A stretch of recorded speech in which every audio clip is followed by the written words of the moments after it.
Hey everyone, welcome back to my channel. For those of you joining me for the first time, my name is Melissa Reed and I'm a mixed media artist from Pennsylvania.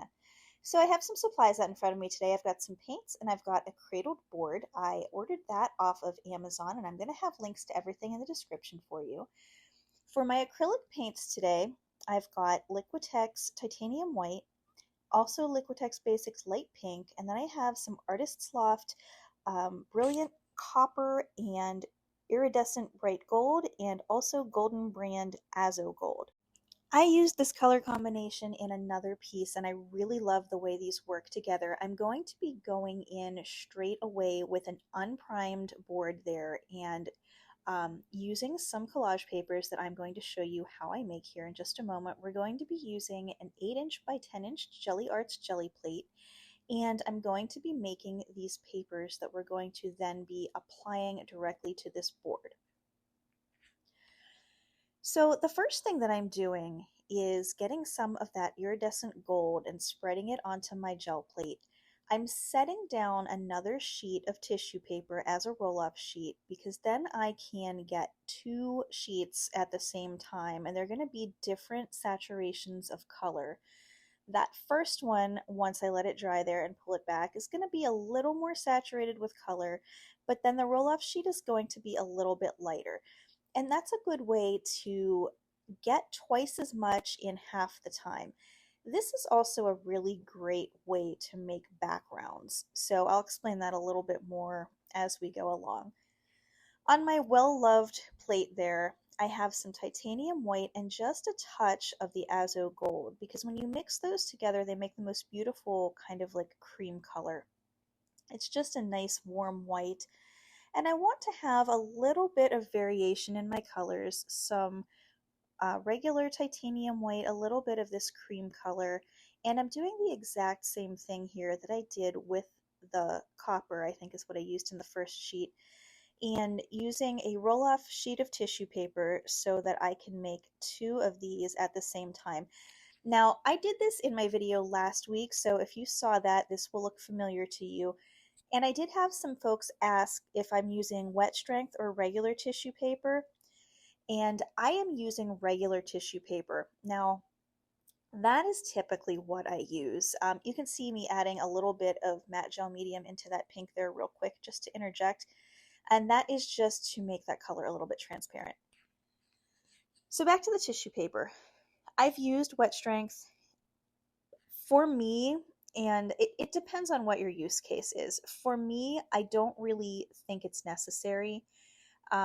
If you are careful, if you're just doing single or, not too many layers of paint, I have not had any issue with it tearing. Now, the wet strength is much stronger, so if you are doing more layers of paint, it might be something to consider. But for me, regular cheap old tissue paper works just fine. The wet strength can be very pricey, and I also like to use mine in collage where I like it to melt into the background. And you may have noticed if you've used the wet strength that it is a little more visible. It's thicker, so you can definitely see it more. It does go into the background some, but for my purposes and the way I make my pieces, I really just like to use the regular. And you can see what I'm talking about here on the screen. So I'm tearing these papers roughly maybe 2" squares and rectangles. It doesn't have to be exact, and the shapes aren't exact and the sizes aren't exact, but they're all kind of around that same size. But you can see in the pieces where maybe that don't have as much paint on, you really can't even see them in the background because they just completely disappear when you glue them down with that matte gel medium. But what I'm doing here is just randomly grabbing those different colors that I've made on those papers and using my gel medium and an old gift card as a spreader just to smooth everything down. And my goal here is to cover the entire board. Now, you can see some of the board through the more transparent pieces, and I wanted that because of the color scheme that I'm using. While the colors are not the same, the tones are very similar, and I wanted kind of those very pale beigey pinks, which the background of the wood grain falls in line with that. So it just adds a little bit more of the same type of interest that I'm looking for.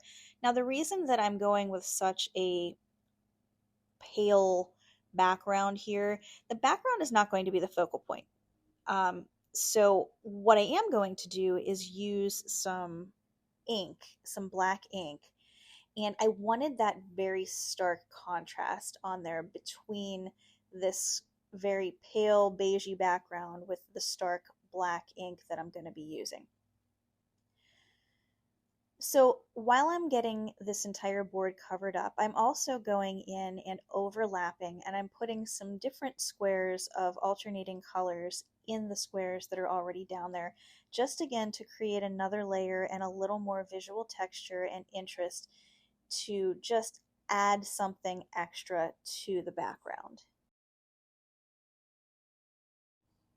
Now, I won't end up using every single piece of these papers that we made, I'll use all of the colors, but I won't use up all of the paper, so I will be keeping that to use in a future project. I do have an idea for another piece that I want to do, not using these same colors, but I may actually do that in next week's video. I'm not 100% sure yet. But this just opens up a lot of different possibilities. And if you're anything like me, when you start on one project, ideas for 10 more just pop into your head, and it's just nonstop, which is wonderful. I'm not complaining about that at all, but I just have all of these ideas that I can't wait to share with all of you.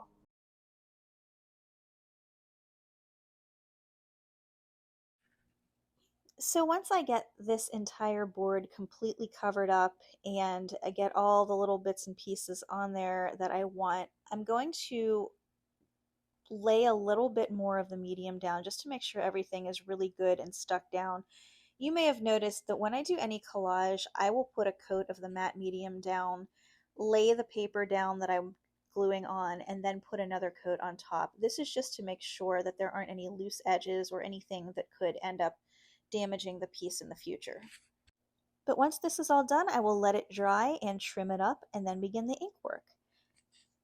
So the ink that I'm using here is a Bombay Black Ink, and I am using a bamboo skewer to apply it. I'm holding it back, you'll notice, a little further back on the skewer because I am not trying to use this as a traditional drawing implement. This is a mark making tool in this case. And you might notice that the types of marks that I'm making are mimicking the same shapes that I have in the background, and that's one way to bring continuity to the piece.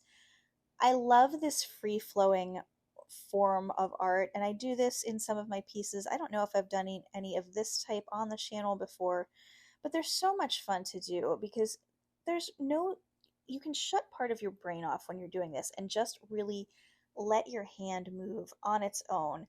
And I mean, you want to pay attention to things like balance and composition to a certain degree, but really just let go and let this just be completely free form and abstract. And it just creates such a wonderful feeling. So once I have some of the lines drawn, I do go back over them with a heavier ink line just by dipping that skewer into the ink and laying down some dark areas where I think they're needed. And when you have the different line qualities on there, in my opinion, that's really what brings everything to life.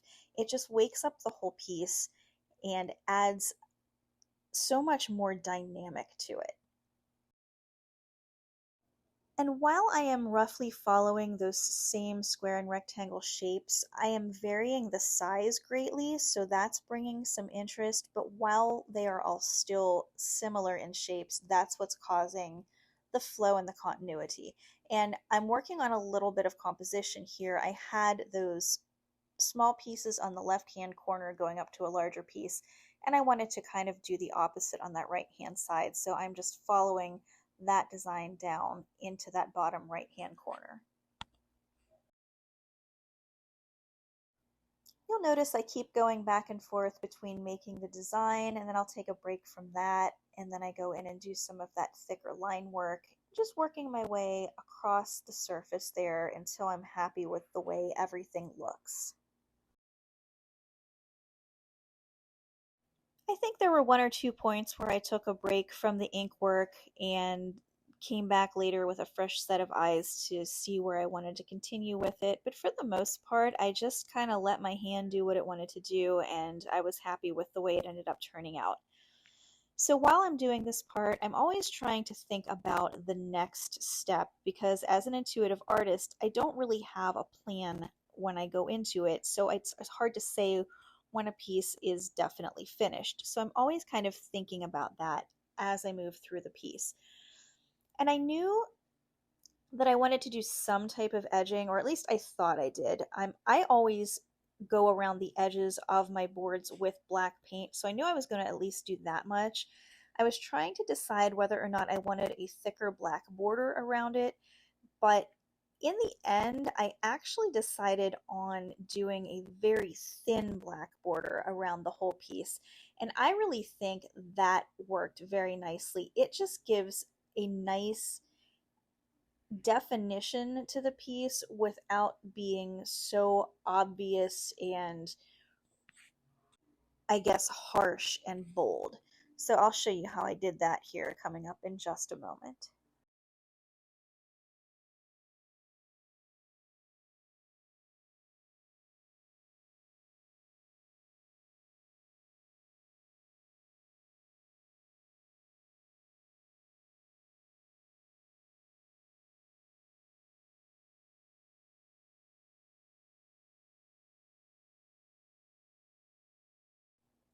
So I'm getting some painter's tape, and this was the true test of whether or not those collage papers were glued down. I thought, well, I'll find out when I lift this tape up.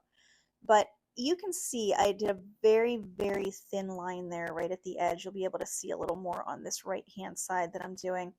It's just a millimeter or two, honestly, right along the edge, because that's all that I really wanted to just have like an outline on there.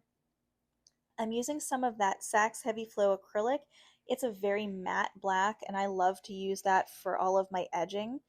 And I've got a sponge roller that came in a package of like, I don't know, 20 different cheap rollers, and I use that thing so often. It is the best tool that I've found for doing the edging on these boards. And when I do the line on top, you can't really tell on the video, but what I do is really try to pull it from the inside to the outside just in case that tape might have a gap in it that I didn't notice, then I won't be getting paint up underneath there. And I didn't even need to let it dry. I just peeled it off immediately, and you can see what I mean about how it just gives it a slight definition.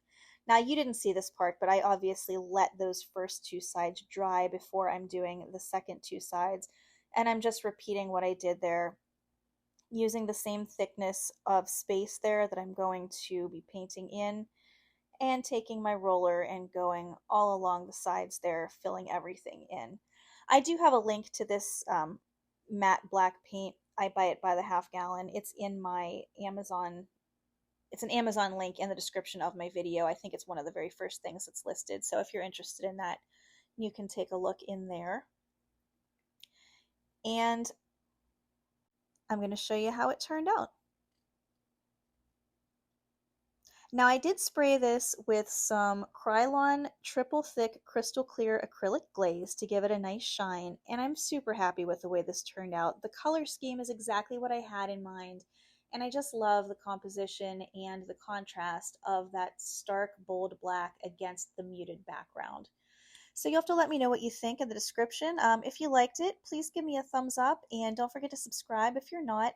Hit the bell notification if you would like to be informed when I put out a new video, which I do every Friday morning at 10 a.m. Eastern Time. And you will be able to find this piece for sale in my Etsy shop. There is a link for that as well as all of my other social media in my description. Thank you so much for joining me today, and I look forward to coming back with another video for you next week. Have a great day.